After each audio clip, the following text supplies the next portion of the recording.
avec du Ulysse 31 saccadé. Si vous ne me soutenez pas, vous avez ma démission. Alors il me dit, je ne vous soutiens pas. Nous maintenons cela. Dans 4 jours, il y a le MIP TV qui commence. Demain, vous enregistrez les comédiens à Los Angeles. Après-demain, on vous attend à Paris pour enregistrer les comédiens français. J'ai dit, je reste à mon poste. Demain, je pars pour Los Angeles. J'enregistre les comédiens américains. Ensuite, je vais diriger les comédiens français. Et le surlendemain, à Cannes, à 9h du matin, vous aurez les cassettes en français et en anglais. Et à partir de là, j'aurai fini ma mission et je ne ferai plus partie de la DIC. Il m'a dit, ok, nous nous enverrons nos avocats. J'ai dit, non, vous gardez tous les droits, vous donnerez quelques cacahuètes sur les droits, quelques bugs pour payer des cacahuètes. Et je suis parti. Nous sommes restés un petit peu en froid, pas moi. Les gens, disons, a été un peu vexés que je parte comme cela. Mais je suis trop entier et je défendais ses intérêts. C'est la première fois que l'on faisait 26 fois 26 minutes de cette importance. Je ne voulais pas, ni moi être déçu, ni lui qu'il parte dans un chemin de traverse. Mais disons que Ulysse 31 lui a donné, je pense, un coup de fusée au moins planétaire pour bien démarrer. Ensuite, à Hollywood, où chaque fois que nous allions, je lui disais, vous voyez là, symboliquement, moi j'avais mes bureaux au 7104 Sunset Boulevard avec Jean Dejoux, l'inventeur de l'animographe sur lequel j'ai fait les Shadows. Si ici, symboliquement, vous ne voyez pas écrit Dick Production, on peut venir encore 20 fois à Hollywood, mais on ne nous achètera pas 5 cm de pellicule. Si vous n'êtes pas américain, vous ne ferez rien.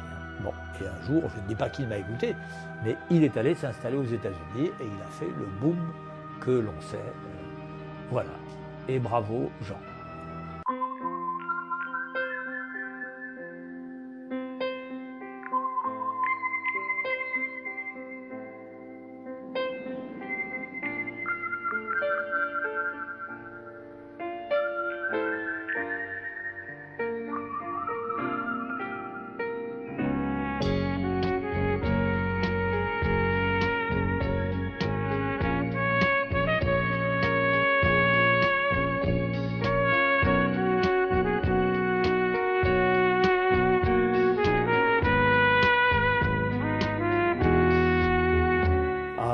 Je pense que ce premier épisode pilote que j'ai fait est parti dans les oubliettes très vite. Non, à mon avis, personne ne l'a vu. C'était le premier épisode pilote, mais je voulais, moi, qu'il y ait un travail, non pas comme un pilote. Quand on fait un pilote, en principe, c'est pour montrer et pour vendre. Ce que je voulais, moi, pour économiser le budget, c'est que l'on fasse ce pilote en épisode numéro 1 entier. Donc il fallait y travailler sérieusement comme un produit fini. Voilà pourquoi j'ai rué dans les brancards pour les 2 plans de 5 et de 7 secondes. Nono, Noumaïos et Thémis qui ont gardé les formes premières. Et je sais que Télémaque a été changé. Alors, est-ce Bernard Derriès? Est-ce notre ami japonais? Ça, je ne sais pas. Quant à Ulysse, bon, il a gardé son côté cheveux longs, roux et sa barbe, mais il a été sophistiqué à l'extrême en ayant des boutons partout. Bon, moi je veux bien, mais un trait de 1 cm me coûte 1 seconde de travail au traçage. Alors les dépassements de budget, ça n'est plus mon problème à ce moment-là. Je trouve qu'il est trop chargé, mais bon, il paraît que pour le merchandising, pour les gamins, voilà. Alors là où les Japonais se rattrapent, c'est que le personnage étant très sophistiqué, comme ils en font moins, ils font que 6 dessins pour 1 seconde de projection, alors que nous en faisons 12, c'est-à-dire le double, pour nous, ça nous revient plus cher, évidemment, de faire un personnage 12 fois avec tout à trimballer dans l'animation des intervalles. Mais ça n'est plus mon problème. Restons en contact.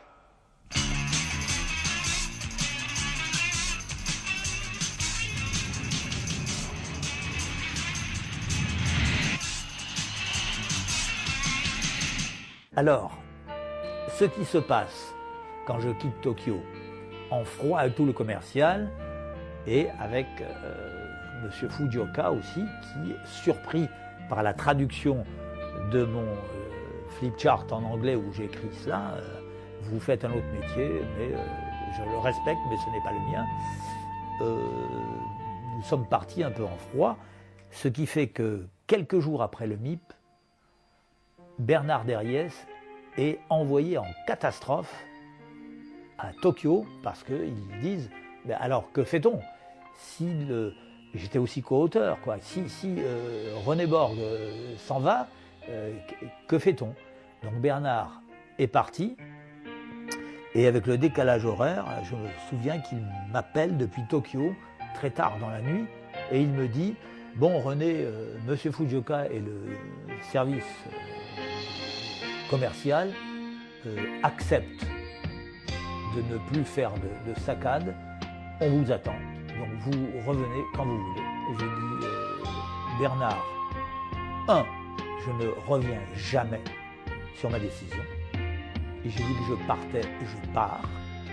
2, c'est le moment de saisir votre chance.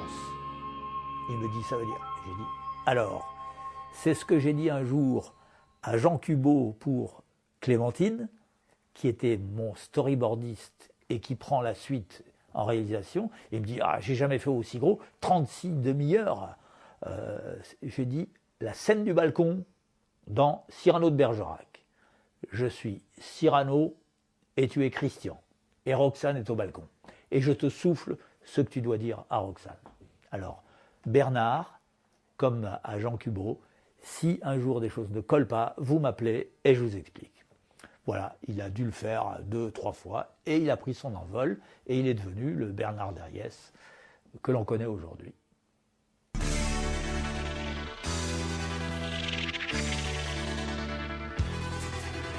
Moi, je n'ai critiqué que les plans de 5 et de 7 secondes, sinon tout le reste était bien.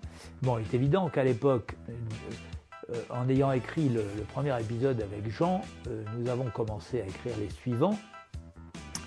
Et un jour, le directeur commercial de la DIC, qui s'appelait Gilbert Volmark, qui va plus tard créer France Animation, nous dit oui, la petite secrétaire n'arrive pas à relire Jean, il écrit avec des pattes de mouche. Or, mon épouse comprend très bien l'écriture de Jean Chalopin. Je dis à Jean, bah là, faisons l'avenir. Elle peut vous taper cela à la machine.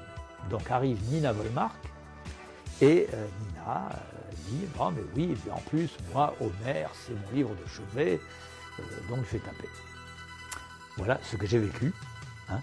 Et Nina arrive avec les premiers épisodes tapés, mais elle me dit « Oui, là, René, j'ai rajouté ce petit passage parce que dans Homer, il est dit que, et puis ça explicite mieux. » Alors je lis, je dis « Oui, ouais. Ok, ça convient. » Au bout de 4 ou 5 fois, mon honnêteté me fait dire à Jean, écoutez Jean, nous écrivons à 2, mais là, Nina, ça fait plusieurs fois que j'accepte ce qu'elle rajoute. Alors, excusez-moi, c'est plus 50-50, il faut donner un pourcentage de co-auteur à Nina. Il me dit, ah bon, ok. Et voilà, ce qui fait qu'après mon départ, Nina est devenue le seul co-auteur avec Jean Chalopin. Voilà comment Nina a débuté dans le métier.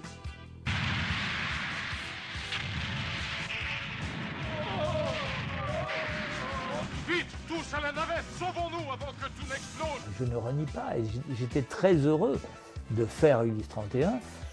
Malheureusement, Jean, à l'époque, n'a pas compris que je défendais ses seuls intérêts.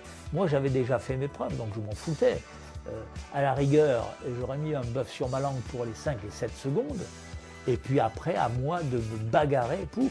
Mais comme je suis entier, je me suis dit, on ne peut pas laisser passer ça, c'est ne pas me respecter et ne pas respecter l'équipe en général qui travaille là-dessus.